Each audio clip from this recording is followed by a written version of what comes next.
Let's make a healthy dish with this amla or gooseberry.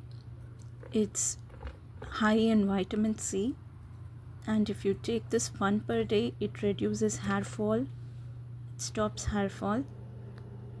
So boil them, steam them for 10 minutes and grind them without adding any water.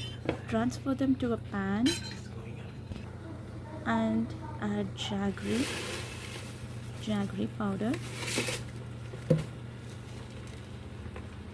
I have used Punjabi shakar, a little bit of salt and a spoon of ghee. Mix them well. Stir them well so that the jaggery melts and they come to a jam consistency. Now add some cornstarch. I have diluted corn flour with some water and add them in.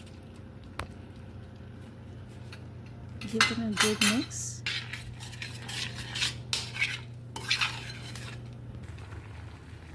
Stir until it thickens well and transfer to the greased plate. Happy cooking and healthy eating.